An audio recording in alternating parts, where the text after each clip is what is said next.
This is ChangeMakers with Katie Goar, finding the right solutions for the affordable housing community. Today's changemaker is Maura Collins, the executive director of the Vermont Housing Finance Agency, where she has been working for several years to expand affordable housing in Vermont. And today we welcome you, Maura. We want to hear about more of what you're doing, no pun intended, but welcome to the Changemakers program. Thank you so much for having me.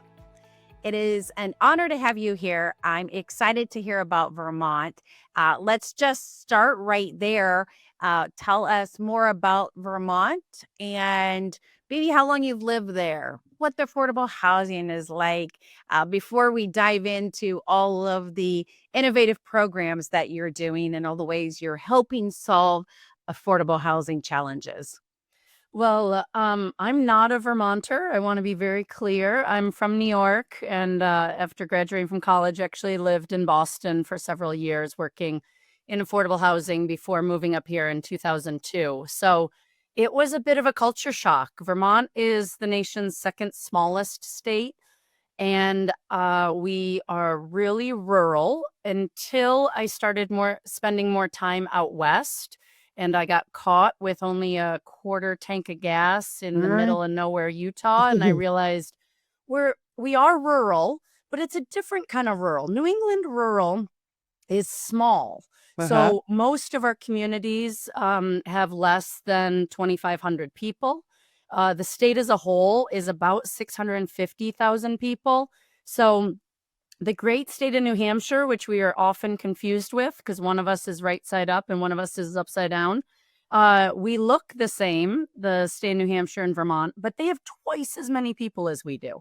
So bringing and delivering housing and focusing on affordability when you have such a small scale is really top of mind for us. So our largest city is Burlington with 40,000 people. And after that, it dramatically drops off to communities. One or two communities have 20,000. After that, no community has more than 10,000 people. So I have, worked at VHFA, the Housing Finance Agency, for 23 years in a variety of positions. I'm in my 7th year as executive director. And we really are required to do it all, be soup to nuts, and addressing all the needs of our state. The incomes of Vermonters skew a bit lower than the national averages, but stay relatively strong because of our demographics, which, as most of us know who work in this industry, sadly, are directly correlated with race. Our state is 92% white. And so a lot of our statistics skew toward the kind of white statistics you see in the nation, meaning we have a high homeownership rate. I think we're at 73%. Our incomes skew a bit higher than the rest, but the poverty that we have and the needs that we have are still very acute, and they are spread across a lot of small communities that are under-resourced, don't have a lot of infrastructure, water, sewer, and the like. And so the challenges really run the gamut. I've heard Vermont described as a state that is a big, small town. And it sounds like some of the dynamics that you're talking about as far as proximity, outside of Burlington, and then some of the other challenges. Have you seen an influx of people moving into the state? Like, are rents going up, or is it purely an access to affordable living situation? I have several answers to that. So Vermont follows only the state of Maine in having the largest proportion of our housing stock being second homes. And I bristle at the term second homes because they're often the third or the fourth home that someone has. So non-primary residences, I should say. Now, in fairness, a fair number of those are what we locally call deer camps. They may be lakefront properties that don't have year-round septic or are fully insulated for our harsh winters. They also maybe ski condos, because we have a really active tourism and ski community. But a lot of them are what would be year-round homes available for Vermonters, but are not available to us who live and work locally because they're owned by out-of-state folks. So when the pandemic happened, a lot of New York and Boston and big city folks retreated up to their Vermont vacation homes, and we absolutely saw a ton of out-of-state license plates.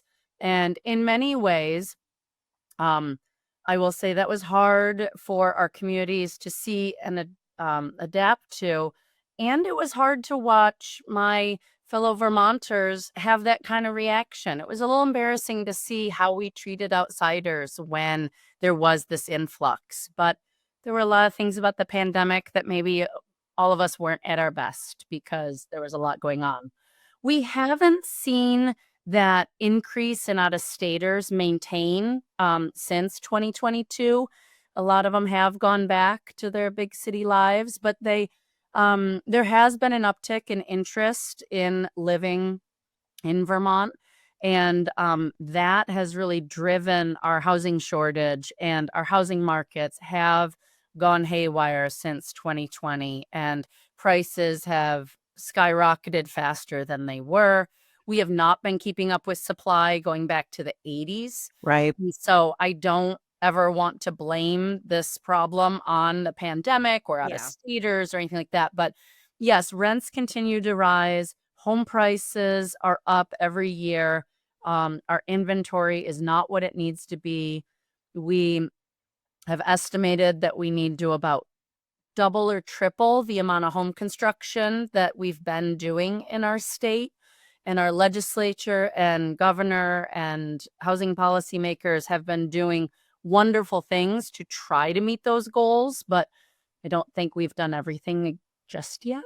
hmm And this is a common theme that used to be isolated to the big cities, but now we are seeing that rural areas, inner Midwest types of areas, even some southern cities that are experiencing this dynamic. And so we're trying to, the pace by which construction hasn't caught up, combined now with the dynamics post 2020, combined now with the pricing, like this is, I don't want to say the perfect storm because it's not a perfect storm, but this is a scenario that is playing out. So I'm fascinated with what Vermont Housing Finance, what you guys are doing here, because I read a couple of things and I want to look at this, but I saw a news article pop up ironically on Instagram about your credit rating being upgraded. And I find this fascinating because it's part of the economic conversation that we're talking about right here, and how that impacts then what you as an agency are able to do financially when it, building and getting loans. So walk us through how crucial that upgrade was for you and maybe even how it happened. Yeah. Well, an agency's credit rating is a lot like any of our credit scores. It is a bit of a black box. We know generally how the agencies go about it. And so we do intentionally and overtly try to maintain the highest ratings we can. And there's always a feeling like it could be a little higher. I'll say that internally we think that we could still be one notch higher. And so we look forward to educating the rating agencies about that in the future. But it always is good. It's the same thing with anyone's credit rating, that when an agency's credit rating goes higher, it means that the borrowing costs are lower. Now, housing finance agencies, I know you've spoken with other HFA leaders in the past. We exist in every state in the country, and our primary core programs are, it's well known, the low income housing tax credit program, but also the original impetus for us was to sell private activity bonds for affordable housing, meaning that when we want to make mortgages or make large loans to developers of affordable rental housing, we don't get any state appropriations for that. We have to go to the bond market and sell these bonds which essentially is another way of saying we're borrowing the money from investors, Mm-hmm. and we promise them a good rate of return on that.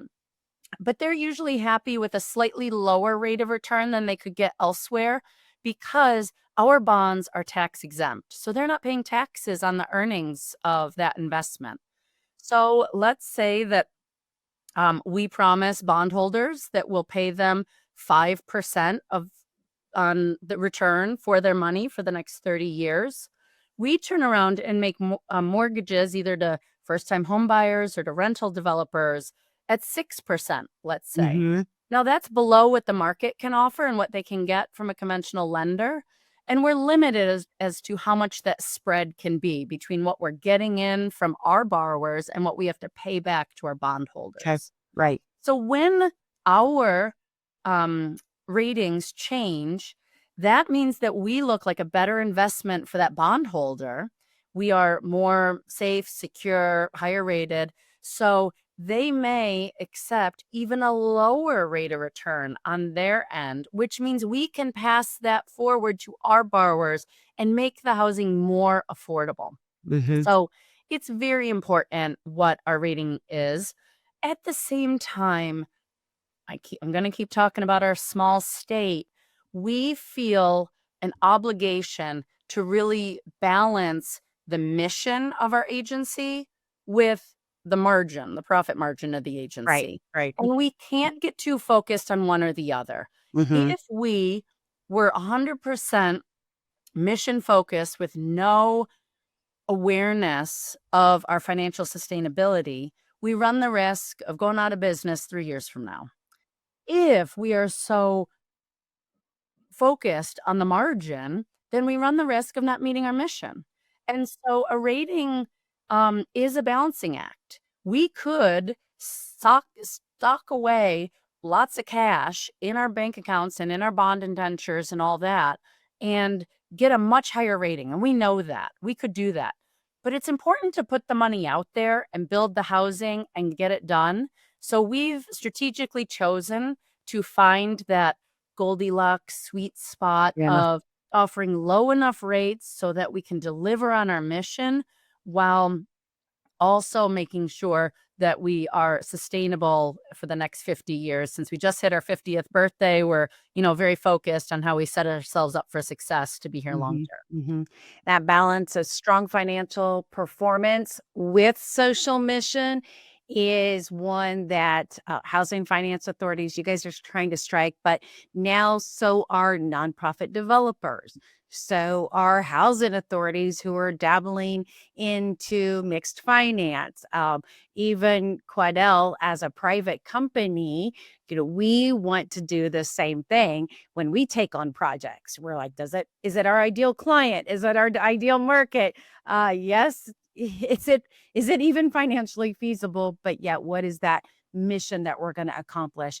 And I'm excited that so many different entities are trying to find that right balance here between strong financial performance and then social mission, because the social mission of affordable housing is very, very niche, but you described it perfectly. Like, you can't go all in on one and go all in at the exclusion of the other. So you mentioned 50 years. Congratulations. That's Thank a you. big milestone. We just hit our 50 year as well. Yes. What are some people strategizing about that? Is it like a celebration, but then, we still have so much more to do? Like, what's the common theme there as you hit that milestone?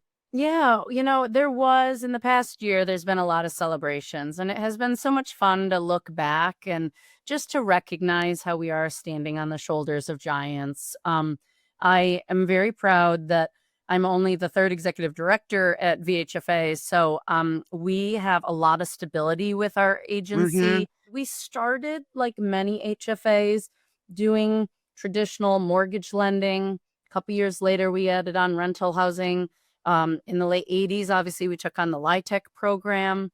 And then in the pandemic, we were asked to do so much for so many. I mean, HFAs in general are a B2B type of organization. We work through our participating lenders for people who want to get mortgages. We don't have retail locations all across the state. You don't come to our office to get a mortgage. You go to the local community banks, the credit unions, the mortgage companies. You deal with them. They know our rules and eligibility. They offer our down payment assistance. They can give the low rate that we offer. And after the loan closes, we work with them to pay for that loan, essentially. And it's the same thing when we're dealing with a fairly small cadre of community development, nonprofits, and for-profit housing developers on the rental side. But during the pandemic, there was the Homeowner Assistance Fund, and that was providing direct mortgage arrearage assistance and past due property taxes and the like to Vermont consumers directly. And so that was more business to consumer type program. And we administered about $60 million in total of federal and state funding for that. And it really challenged us. At the same time, as the housing needs, well, let me say, the housing needs in our state, and I think many states, have for long been focused on the lowest income band among us. People on SSI income, people with disabilities, people without homes, people living in deep chronic poverty have really always had housing challenges. And sadly, this nation has not taken that seriously enough. And it wasn't until, in my opinion, the impact of the housing shortage and housing unaffordability started creeping up that income band. And it started affecting, college educated children of ours who couldn't move out of our basements because they couldn't get a job. And then it was, early career, mid-career folks who couldn't get a job. Now we have hospital executives who are trying to hire senior VPs and above with healthy six-figure salaries and affordable places to live in our state who cannot find people to afford housing at the salaries we're paying. And now that it's impacting everyone, we see more outcry. So during the pandemic, our agency was asked to start to address more of the middle income Vermonters in addition to the lowest income Vermonters. And we rolled out both a homeownership and a rental housing development and also a weatherization program, 3 different programs to help middle income Vermonters afford housing and to create the housing stock that's for sale rental. And so we have been stretched to respond to all the ways we've been called up to the plate. And so as we look at the last 50 years, we're proud of what we've done. Yeah. We're a little exhausted by what we've been doing lately. And to be honest, we're catching our breath right now and making sure that our internal systems and programs and what we've been doing are strong enough and that we've learned enough from this fire drill we've been on for the last several years to see what do we want to sustain going forward, what were good in the moment responses to the pandemic and the housing spike and needs. And then, what should we let go and say we've learned from that, but that may not be the sustainable way forward for our state and what we need. That's an interesting process because you can point to milestones, you can point to responsiveness, you can point to some programs that you probably had to create on the fly. They weren't sitting on a bookshelf with this scenario, but then now, what do you do with that moving forward? So I noticed another program that you guys are doing, and this may be one that you just described, but it was called Let's Build Homes for Vermont stakeholders. It was a coalition you created. What does that project look like? What does that coalition look like? What does that phrase mean? Explain some of the dynamics behind that. It's been really exciting. I would love to take credit for being the brainchild and this being a VHFA program, but we really were invited into it by a bunch of local employers who were meeting with a goal of feeling like they had to create tens of thousands of homes to meet their workforce needs. Wow. Okay. And really, this is the kind of dream I've had for 25 years, wishing that the employers of our state would start talking more about the housing needs. Because as I said before, we know that since the 80s, we've not been building enough. And we've been talking about how we're heading for this brick wall of if we continue to not build what we need to keep up with our household growth, it's going to be a problem. And in the last few years, that has come to pass. And so it was exciting to see the University of Vermont, the local hospital, other colleges, Middlebury College, and major local employers of our industries come together and start talking about housing, and then invite in Vermont Housing Finance Agency to say, how can what we're talking about mix with what has been happening in the industry? And from there, it was a natural evolution that we recognized that there were really meaningful advocacy steps that we could take together that could change the narrative about housing and try to be solutions oriented and not just problem identifiers. Right. For a long time, the housing community has been trying to wake people up. I keep saying to this brick wall we're heading for. But now that it's in the media, it's obvious, it's, as I said, impacting all folks on the income spectrum, we're kind of done convincing people that we have a problem, and we quickly need to pivot to what are we going to do about it.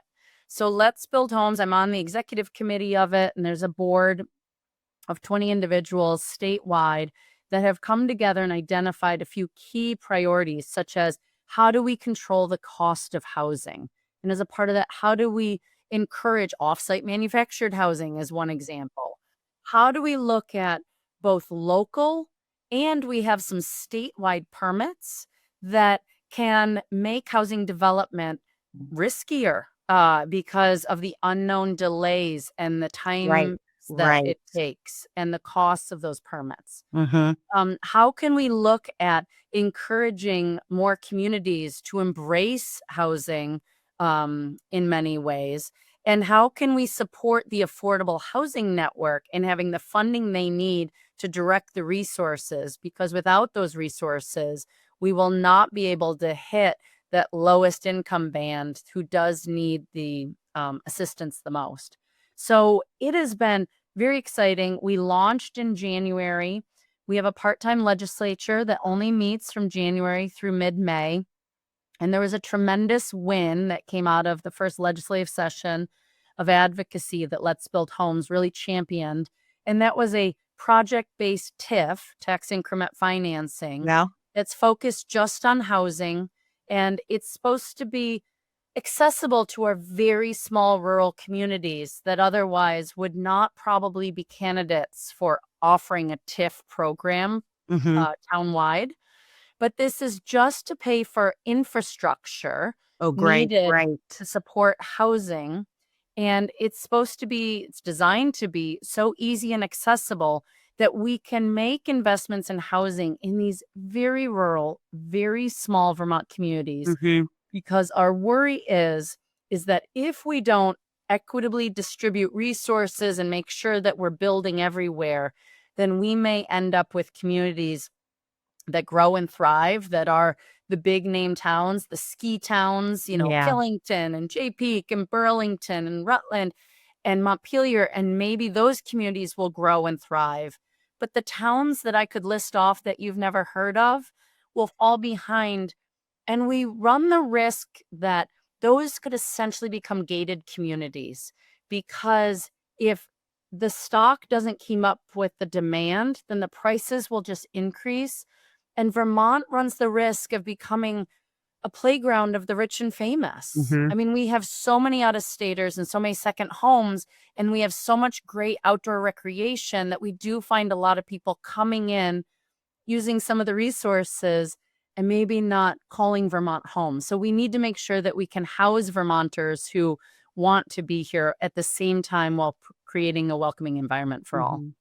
But it's a public-private partnership that is looking at filling the gaps in a city that maybe, it's just not a business case to put infrastructure there. So a business is going to look at this on the books and say, it costs too much to get infrastructure there, and they're just not going to be able to do it. And so that's what makes this partnership that you guys are doing so much better, because you're going to be able to fill those gaps. And I think of a couple of examples. We had somebody on the podcast from Steamboat Springs, Mm-hmm. big ski town, same dynamics that you're talking about. And they looked at the inability to get workers and the inability of the workers to live in proximity to what people were valuing within the state. So having a plan to accomplish and recognize those dynamics makes economic sense too, because you want people to be able to live and work in proximity to some of these attributes. Is there a number? Like, are you trying to build X amount within so many years? Like, what's the goal there? Yeah, the state has set a target of trying to build 40,000 homes by 2030. I mean, Vermont numbers are small. So when I say 40,000, I Yeah. understand that many listeners may say that's not that many. But we only have 270,000 homes in the state. Okay. So that, as I said, it would mean right now we're building about 2,400 homes a year, and we need to get well over 8,000 homes a year. So again, our numbers are small, and I can appreciate that California Yeah. and New York is laughing right now. But for us, it's an order of magnitude of going from 2,400 homes to 82 or 8,400 homes a year is such a sizable shift that it means we have to look under every rock and figure out every tax policy we can address, every appeals process that we can streamline and make more by right, every funding stream of how we can support the investments in infrastructure and direct housing assistance, looking at how our permitting, zoning, and all of this comes together, because the housing shortage and affordability problems were not caused by one thing. It's not Right. caused by out-of-staters. It's not caused by our ski communities or short-term rentals. It's not even caused by interest rates. It's not just caused by the fact that now we're paying people, construction workers, a livable wage, which we should have been doing decades and decades ago. It's all these things coming together, and therefore our solutions need to be as multifaceted as the complex problem is. And the economic piece of this is very hard to get your arms around because it's moving. So, you're having rates change, you're having rents change, you're having wages change. And I think right now, as we're exploring solutions, there are studies happening to say, if you control one dynamic, where does it pop up in another area? And that's the hard part of this, is some of the policies. You have to look at it from a policy side, because if you go to work the economics and put it into policy, where is that going to boomerang, and is it going to have these unintended jumps later in the continuum as you're trying to build? And right now everybody's still learning that. So like it's this great experiment in economics and housing policy, isn't it? It is. And, there's one thing. I mean, okay, when I started at VHFA, I was a research analyst. So I love data and numbers. And I'm excited by a matrix that we're working on right now. It's not quite finished. But I would wonder how this would play out in other states if they mirrored this, where we are looking at all the cost drivers of housing. And if you can imagine a table where every row is interest rates, labor costs, material costs, and the public policy goals that we're trying to do. In affordable housing, we're trying to address more people exiting homelessness, and so that comes with social service costs. Yep. We are preserving historic structures, remediating blight and brownfields, and trying to help our state meet our greenhouse gas emissions goals by having very tight, efficient housing. But all those things can add cost. And then the table has 3 different columns, and it's what can VHFA do to address or control those costs. And then the next column is what can the state of Vermont do to control or address those costs. And the last one is what's the feds? And we can talk to our congressional delegation, which is the best in the nation, and we can, write our letters of sign-on support, but we really can't control interest rates. We really can't control tariffs. We Mm-hmm. can't control BABA, the Build America, Buy America requirements, and these things that are impacting costs.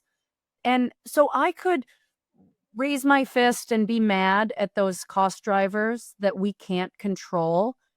But as a leader of an organization, that's not a very motivating platform from Right. which I want to have our employees be thinking about the next 50 years of what we as VHFA are going to do. So I don't think it's fair to go into your house and tell you to clean up your kitchen until I can show you that mine's pretty darn clean. So I think there's an obligation for all of us to look at, as a public funder, what can we do? I can't Mm-hmm. do everything. I wish I could, but I'm not in control of everything. So what can I do to address and control costs? And how can I use our agency's voice to help the state see what it can do? Right. And from there, we may not be able to drop costs. I mean, it costs on average well over $600,000 a unit to build in Vermont. We see applications for affordable housing well into the over 700,000 sometimes. And that's expensive for That's us. expensive. Yeah. And so how do we ratchet that back a little bit so that maybe we can only control costs and drop it 5%? But at this point, I'll take it. I'll take it if we could just level off costs and stop having them grow every year at the rate they have been. Mm-hmm. So we talked about access to workers for people in communities, and we've had a couple of people on here where they were developers for hospitals because they just couldn't get the nurses, they couldn't for the teachers, they couldn't have them commuting in an hour and a half, 2 hours. There wasn't transit and so forth. We even had a developer on here for Disney who said it's we got to have people who can work here and live here. What's the theme, or what are initiatives that you're seeing here? Because when you describe the state, I felt like that's also a dynamic that's happening on how people, not everybody can live in Burlington, right? Right. So what are some of those things that you guys are having to address when you look forward for your next let's build and where we're building? Yes.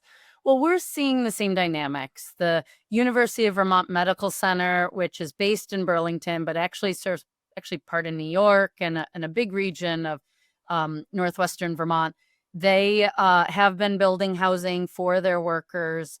And what's interesting, in a small rural state, you can't have everyone live in Burlington because the commute would be too far and it wouldn't be appropriate. Also, I've mentioned our ski communities a lot of times. I don't know if you're a skier, Katie, but I just have to say I am. And when we get a major dumping of snow, you can't be a worker living even at the bottom of the mountain in the same town and get up the mountain to then run that ski lift. But there are a lot of hotels up there with people who are so excited at the 2 feet of snow we just got and want to capitalize on that. And so those restaurants, those maintenance staff, the cleaning crews, and the lift operators need to be right there. So you can't, we don't have big highways. You can't get there from here. So what you're talking about, employers have been forced into having to go it alone. And they have been building housing. And I feel awful for them because they are tremendous at widget making, at whatever industry they're into. That's where they shine and where they are experts. And I get a little nervous. Okay. I don't know that they're experts in landlord tenant law in Vermont, which is pretty robust. I don't know if they understand fair housing the way we do, or other housing developers and owners and managers do. So I don't think it's fair to take the housing regulations, burdens, realities, and put it onto an employer who, they also are important to our economy. They need to do their job. Right. And we as housers need to do our job. And asking them to be housers, I think, is problematic. I also am not the first person to point out that we already have our health care tied to our employment. And to then tie your home in a state which has a below 1% vacancy rate, there are no other choices, and we have the fourth highest rate of homelessness in the nation. To tie one's employment to their housing, to tie their housing to their employment means you're tying their kids' school district to their employment. I mean, as an employer, I do not want that level of responsibility. I don't want to think that, if it's not working out with Maura Yeah. and we have to part ways in an amicable way, what does that mean for Maura's family or Maura's future? And so we've really championed a more community-based model. One of the middle income rental programs I spoke of was one where we will offer a subsidized interest rate to developers of middle income rental housing that's available in the community. But if that developer works with a municipality or an employer and gets 5% of the total development cost paid for by non-housing money, by that Yeah. employer chips in or the municipality chips in, we will subsidize that interest rate and give that more, and we will give them even greater loan terms. And that's our way. We're telling employers, you have a role here. You Right. can contribute to housing development. You can identify land you own. You can help at the design review board, local planning commission meetings. You can be an outspoken advocate for housing, but you don't have to actually do it on your own. And there's a tremendous model from Middlebury College that showed a wonderful example where the college purchased a large tract of land that's going to have 250 homes eventually on it and held it until the developer could go through the permitting and zoning process and collect together all the funding. And now it's going to be a great mixed income community of for sale homes, rentals, and the like. And that's a beautiful partnership because you're still in there as a housing entity to kind of guide that, monitor that, just make sure it's compliant, but yet you're bringing people with vested interest and sometimes the land to do it. So a good job on that piece. I want to give a shout out here and change it up just a little to Ashley Norcutt from the Women's Affordable Housing Network. And we were able to connect with you through the great strength of Ashley and her team. And so kudos and shout out to Ashley there. You, though, specifically were listed as one of Vermont's 91 most influential business leaders. There's And only I 100 people in the state, Katie, so being on the list of 91 is not as impressive. statistically is a great job. But I pair you with what Ashley's doing as a pioneer. So I'm pairing the two of you with your network of influence here. Tell us a little bit about how that accolade made you feel. What did it mean to you? What did your staff say to you when you won it? Yeah. It's always uncomfortable and embarrassing in many ways. And this is coming from someone who loves nothing more than to have a microphone and a stage available to me, and I will hold court for as long as we can talk here.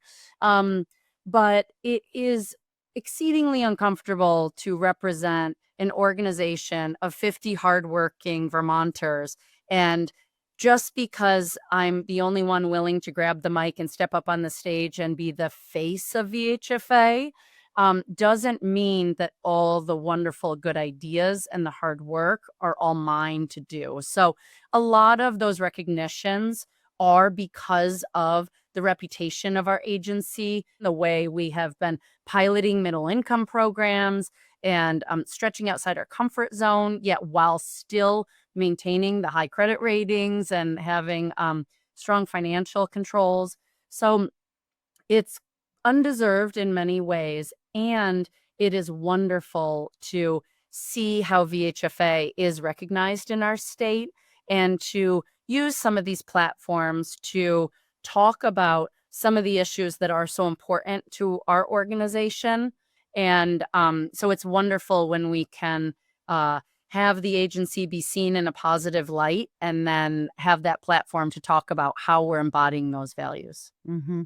Well, congratulations on the award. I think influence and pioneering come through in a variety of manners, whether it's mentorship or advocacy or sharing best practices. And so, Vermont, you guys have a lovely state and a big challenge ahead of you. So, I appreciate you coming on ChangeMakers. This Forbes Quadell platform for the ChangeMakers podcast is such an interesting one because it has brought forward a lot of influential voices like yours, and we're sharing best practices. So thank you for coming on, and I appreciate what you guys are doing up there in Vermont. Thank you so much, Katie. This has been great. Thanks for listening to Changemakers with Katie Goar. To find out more about Katie, go to quadell.com. That's QUADEL.com. This has been a production of Forbes Books Radio.